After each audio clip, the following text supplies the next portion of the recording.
कभी जो है संभल मस्जिद की बात होती है, कभी अजमेर शरीफ की बात होती है, अब जमा मस्जिद की बात हो रही है। आखिर क्यों जो है इस तरह के प्रोपगेंडा को देश में चलाया जा रहा है और इसके पीछे आप मानते कि राजनीतिक कारण है? कांग्रेस ने 52 साल प्रोपगेंडा चलाई, एक तरफा फैसला लिया, मुस्लिम लीग, वक्फ बोर्ड, ये सारे चीज सब कुछ उसको दिया, वो ठीक था। आज अगर मोदी चला रहा है तो गलत है। ये इनके जुबान से निकल गया कि मोदी चला रहा है तो गलत है, जाहिर बात है। मुद्दा सबसे बड़ा क्या है? बेरोजगारी, महंगाई या फिर भारत खोदो अभियान? सबसे बड़ा मुद्दा देश के सामने है कि ये कांग्रेस, सबसे बड़ी समस्या देश में कांग्रेस है। उसको जब तक खत्म नहीं कर देंगे, जिस दिन कांग्रेस खत्म उस दिन देश की सारी समस्या खत्म। क्या बात कर रहे हैं? तो दोस्तों फिर से आ गए हैं एक और न्यू वीडियो के साथ। वीडियो का ट्रेलर देखकर आपको अंदाज़ा लग गया होगा कि आज की वीडियो में कितना मज़ा आने वाला है। आज इस मोदी भक्त ने सच बता ही दिया कि कैसे मोदी जी प्रोपोगेंडा चला रहे हैं। और इतना ही नहीं, जब इस अंधभक्त चाचा से पूछा गया कि सबसे बड़ा मुद्दा क्या है, बेरोजगारी, महंगाई या भारत खोदो अभियान, तो इसने बताया कांग्रेस। तो वीडियो को आप लोग लास्ट तक देखिए और अपनी राय कॉमेंट में जरूर दे। तो चलिए बिना किसी देरी के वीडियो को शुरू करते हैं। सत्ता में जो रहेगा, कौन है सत्ता में भारतीय जनता पार्टी है, नरेंद्र मोदी है, और वो चलता रहेगा। उसके पीछे कारण है। जब खोदो अभियान से जुड़ के आपको कैसा लग रहा है? दे रहा हूँ जवाब, दे रहा हूँ। ये राहुल गांधी जाते हैं, सैमप्रीतोधा कौन है अमेरिका में, वो प्रिस्क्रिप्शन लिख कर दे देते हैं, वो राहुल गांधी संसद में बोलते हैं। और कौन हेलन मस्त है, वो क्या बोला तूने? हेलन मस्त है, वो अगर बोल दिया ईवीएम पर तो वो पप्पू बोलता है। और जो पप्पू लिख करके देते हैं, उनके जो प्रवक्ता चप्पू हैं, वो यहाँ करके बोलते हैं। अच्छा, हमको सिखा रिया है भाई। सारी देश देख रहा है, सारी दुनिया देख रहा है कि तुमने जिस मुसलमान को देश में अपना जागीर समझते थे, आज वो जागीर तुम्हारा नहीं रहा, तुम्हारा छिटक गया, तुम्हें लात मार दी। तुम्हारी कर्मों से, तुम्हारी धर्म से, तुम्हारी नीति से तुमने हमेशा उसको पेंशन तक सीमित रखा। आज मोदी अगर उसे लैपटॉप दे रहा है, कुरान दे रहा है, लेकिन एक सेकंड, उसे लैपटॉप दे रहा है, कुरान दे रहा है, मैं कब हो गया ये? इंजीनियर बना रहा है, प्रोफेसर बना रहा है, तो दर्द हो रही है कि हमारे वोट बैंक क्यों छिटक रहा है। तो तुम खोदते हो विश्व गुरु। अरे विश्व गुरु तुम 52 साल रहे, क्यों नहीं सोचे? क्यों गांव में जरूरी है बिजली, गांव में जरूरी है सड़क, गांव में जरूरी है मकान, आयुष्मान कार्ड। सोचे कभी? यहाँ आकर के बोलने लगते हो। शर्मा जी बात सुन लो। यही नहीं, अभी और सुनिए। बात बताइए, आप जमा मस्जिद के सर्वे की बात की जा रही है, क्या होना चाहिए? क्यों बिल बिला रहे भाई? क्यों परेशानी हो रही है? परेशानी नहीं, सवाल ले रहा हूँ। नहीं, सारे संविधान, कानून, कोर्ट कचहरी, मर्यादा, सबका पालन करना क्या हिंदुस्तान के सनातनी और सिख और ईसाई का है? मुसलमान को नहीं है। वो नहीं मानेगा। क्यों नहीं मानेगा भाई? अरे अंधभक्त चाचा, तुम कानून और संविधान की पालन करने की बात करते हो। ये सरकार तो कानून और संविधान की खुलेआम धज्जियां उड़ा रहा है और तुम कानून की बात करते हो। कुछ शर्म वरम है कि नहीं? क्यों नहीं माने? सुनो, अगर कोई चीज कहीं है तो जाओ ना कोर्ट, जाओ ना कचहरी, जाओ ना कहीं। इसका मतलब यह नहीं तुम कोर्ट को नहीं मानोगे, कचहरी को मानोगे, जुडिशरी को नहीं मानोगे। अगर कोई वो कहता है मेरे मस्जिद के सामने से जय श्री राम क्यों लगाएगा, पत्थर क्यों मारेगा? अरे अगर पत्थर मार रहा है मस्जिद पर में, तुम फोटो खींचो, पुलिस में जाओ, तो उस पर दंड होगा। तुम कोर्ट नहीं मार, गर्दन काट दोगे। वो गर्दन काटते थे कन्हैया कुमार का। सवाल उठे कि गोलियां क्यों चली? अगर गर्दन काटा तो कांग्रेस के राज में कन्हैया कुमार का काटा। अब कंकर फेंक के देख ले, भूस भर देंगे। अच्छा, अभी बदत है भाई, अभी बदत है। कांग्रेस के राज में कन्हैया तो इन्हें याद है, और बीजेपी के राज में जो नासिर और जुनैद जला के मारे गए वो इन्हें याद क्यों नहीं है? पहलू खान याद क्यों नहीं है? अखलाक याद क्यों नहीं है? मोइन खान याद क्यों नहीं है? सब भूल गए ना। अभी आर्यन मिश्रा को ही बीजेपी के राज में हरियाणा के नूह में गोली मार दी गई थी, ये कह के कि हमने समझा कि ये मुसलमान है इसलिए हमने गोली मार दी। मतलब मुसलमान समझ के किसी को भी गोली मार दोगे, उस पर इनकी आवाज नहीं निकली।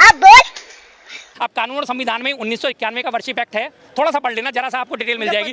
उसमें साफ दिया गया था कि संविधान का सम्मान करते हैं। हाँ, तो जा रहे हैं। अगर भज में जाओ तो कोर्ट में जाओ ना। अभी गए ना, संभल में गए ना, सुप्रीम कोर्ट में मोहर लगा दी ना, रोक लगा दी ना।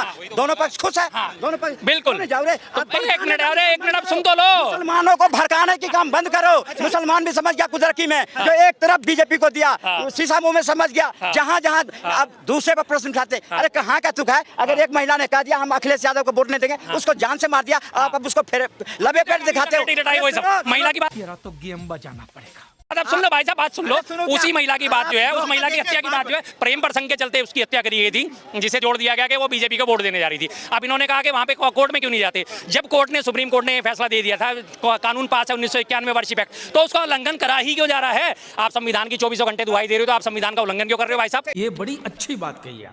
क्यों फिर आप कह रहे हो पहले उल्लंघन करोगे, फिर तुम कोर्ट जाओगे? और कोर्ट कितनी बढ़िया, सुबह 10 बजे उस कोर्ट में जो है, लोअर कोर्ट में, डिवीजन कोर्ट में एप्लीकेशन लगती है, 12 बजे उस पर सुनवाई होगी, फैसला होगा, 2 बजे फैसला देके 4 बजे कोर्ट कमिश्नर नियुक्त कर देता है, 4 बजे के बाद 5:45-6 बजे कोर्ट कमिश्नर में पूरे लाभ लश्कर के साथ वहां पे सर्वे करने पहुंच जाता है।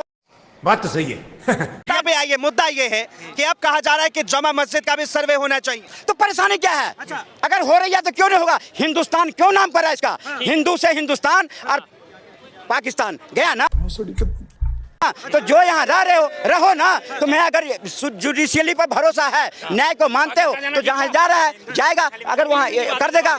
पाकिस्तान अलग करना ठीक था, अलग करना ठीक था। तो कहा था ना कमरे में बंद करके, जवाहरलाल, सुनो सुनो, सही है गलत? जब देश आजाद हुआ तो एक कमरे में पंडित जवाहरलाल नेहरू और महात्मा गांधी बैठ गया और कहा मैं देश का बापू और तू देश का चाचा। अबे साले, तभी मेरा माफ करना, गुस्से में इधर उधर निकल जाता हूँ। तो बापू चाचा मिल गया, और जो दिमाग का था, जो होना चाहिए देश का प्रधानमंत्री सरदार पटेल, गरीब की वजह से का नहीं बनेगा। कि आपके इस बयान की वजह से जो है, आपके इस बयान की वजह से भारत के अंदर नफरत फैलेगा। बात तो सही है। भारत के अंदर नफरत न फैलेगा, भारत के अंदर एकता आ रही है, और एकता आएगा और गंगा जमुना तहजीब बहेगा। हाँ, भारत में एकता आएगा इसके भड़काऊ बयान से। इसके जहर से गंगा जमुना तहजीब बहेगा। लगता है भारत में नफरत फैलाने का इसने ठेका ले लिया है। पाकिस्तान बनना सही था या गलत था? आप कौन बांटने वाले हैं?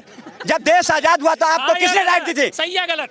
गलत, गलत। पाकिस्तान गलत। हमारा देश काबुल, खालिस्तान, अखंड भारत था। अखंड भारत। आप कौन है बांटने वाला? आपने कहा गलत था पाकिस्तान बनना, अभी आपने 2 मिनट ही पहले अपने बयान में कहा कि जब आपको पाकिस्तान दे दिया तो फिर आप यहाँ क्यों रह रहे हो?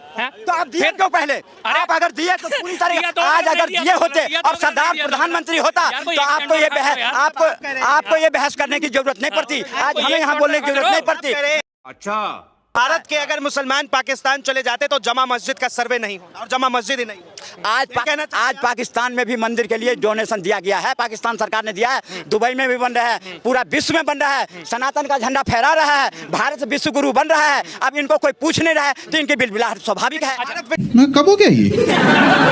विश्व गुरु बन रहा है, इन्होंने बताया सब। भारत विश्व गुरु बन रहा है, भारत विश्व गुरु बन रहा है, झूठी अफवाह फैलाने में, फेक नैरेटिव चलाने में, मिसलीडिंग कंडक्ट करने में, झूठी पत्रकारिता चलाने में। ये बड़ी अच्छी बात कही है। एक सवाल है, आज ही जो है गिरिराज सिंह ने बयान दिया है कि अब दिल्ली से कुतुब मीनार को हटा देना चाहिए। क्यों हटेगा? क्यों हटेगा?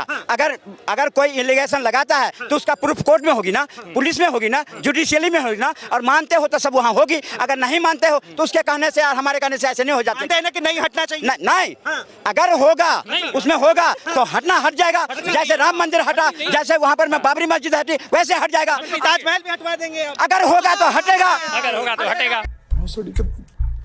अच्छा, कल को अगर कोई भी आके हमारे गौरी शंकर मंदिर पे आके दावा ठोक दे, आप इसे फिर मानोगे कि नहीं, इसके नीचे तो मेरी वो थी दरगाह थी? नहीं, वक्फ बोर्ड का दिया, पार्लियामेंट वक्फ बोर्ड की जमीन पर है। अरे भाई, बिरला मंदिर वक्फ बोर्ड की जमीन पे नहीं है यार, पालम गांव की जमीन पे है। नहीं, तुम दावा करो। अरे सुनो, तू गांव के, अरे सर्वे हुआ था पालम के साथ, पालम के 56 गांवों के जमीन जो है पार्लियामेंट बनाने के लिए एक्वायर करी गई थी। हाथी पे बैठ के घूमे थे वायसराय साहब, और उन्होंने पूरी जगह को इकट्ठा करके फिर उन्होंने बोला था यहाँ पार्लियामेंट बनना चाहिए। 1927 में बना था, अंग्रेजों के राज में बना था, वहाँ कोई नहीं था, सपाट मैदान हुआ करते थे, गांव देहात हुआ करते थे। अब वो सारे गांव वाले आ जाके दावा ठोक देंगे पार्लियामेंट तो हमारी जमीन पे बना है, दे दोगे पार्लियामेंट उन्हें वापस? दे दोगे? दे दोगे? सबसे पहले अपनी आका को समझाओ ना, जिसके वोट के लिए मांगते हो, वक्फ बोर्ड के पार्लियामेंट में वक्फ बोर्ड की वकालत करते हो। अच्छा, एक सवाल है, कभी पूरी सार्वजनिक कभी जो है संभल मस्जिद की बात होती है, कभी अजमेर शरीफ की बात होती है, अब जमा मस्जिद की बात हो रही है। आखिर क्यों जो है इस तरह के प्रोपगेंडा को देश में चलाया जा रहा है, और इसके पीछे आप मानते हैं कि राजनीति कारण? कांग्रेस ने 52 साल प्रोपगेंडा चलाई, एक तरफा फैसला लिया, मुस्लिम लीग, वक्फ बोर्ड, ये सारे चीज सब कुछ उसको दिया, वो ठीक था। आज अगर मोदी चला रहा है तो गलत है। ये इनका जुबान से निकल गया कि मोदी चला रहा है तो गलत है, जाहिर बात है। हकीकत जो है जबान पे आई जाती है। एक तरफ कहते हैं कि कांग्रेस मुस्लिम तुष्टीकरण करती थी, थोड़ी देर पहले कहा गया कि मुस्लिमों का उन्होंने शोषण करा, तुष्टीकरण भी करा, शोषण भी करा। आज वो खुद ही अपने मुंह से एक्सेप्ट कर रहे हैं ना कि अगर कांग्रेस ने करा तो मोदी जी कर रहे हैं तो गलत क्या कर रहे हैं। आ गया, सच्चाई जबान पे आ गई, साफ साफ बात है, सच्चाई इनके मुंह से निकल गई। तो दोस्तों आज की वीडियो यहीं तक है। उम्मीद है आपको वीडियो पसंद आई होगी। अगर आपके भी मन में इस वीडियो से रिलेटेड कोई सवाल है तो कमेंट में जरूर बताएं और चैनल पर नए हो तो सब्सक्राइब जरूर करें। तो फिर मिलते हैं एक और न्यू वीडियो के साथ।